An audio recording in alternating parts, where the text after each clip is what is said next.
तो गांव के लोग अपनी औरत को कितना मारते रहते हैं। मैंने उसे फूल की झाड़ी से तक नहीं छुआ। घर का सब कामकाज वही संभालती है। रुपए पैसे, आना दाना, लेना देना, सब उसी की जिम्मेदारी है।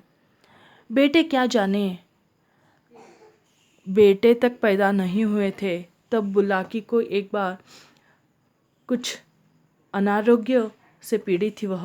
तब वो सुजान कहता है उसे अपने कंधों पर रख वैद्य के घर यानी डॉक्टर के घर तक ले गया था मैं। ये बच्चे तो नहीं जानते ये बात, बुलाकी जानती है ना, वो सारी बातें जानती है। बच्चों को समझा सकती थी लेकिन वो समझा नहीं रही है, तो इसीलिए उसे गुस्सा आ रहा था।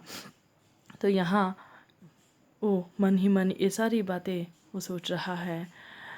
तो गुस्से से वो अपने गुस्सा पीकर कहता है खाना रख दो, तुम्हारे बेटों की तो कमाई है, वो दोबारा खा लेंगे। बुलाकी कहती है बुढ़ापे में आदमी की मति मारी जाती है, मति यानी बुद्धि मारी जाती है कहते थे, लेकिन अब देख भी लिया कहती है वह। बुलाकी अपने पति के बारे में कहती है।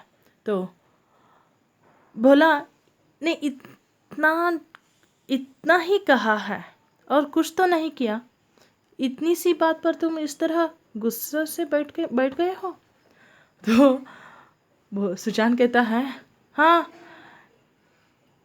गला पकड़कर घर से बाहर निकालना भी बाकी था क्या, वो भी करने के लिए बोलो। नहीं, बुला लो अपने बेटे को, 2-4 हाथ यानी मुझे मार भी ले। नहीं, बेटे को क्यों बुलाती हो, तुम ही खड़ी हो ना, तुम ही मुझे मारो। गुस्से में इतना कुछ कह रहा है। तो बुलाकी कहती है ओ पाप मैं अपने सिर पर क्यों लूं, कहती हुई बहुत कुछ मनाती है। ऐसे ही तू मैं चलता रहता है, बहुत कुछ बातें होती हैं।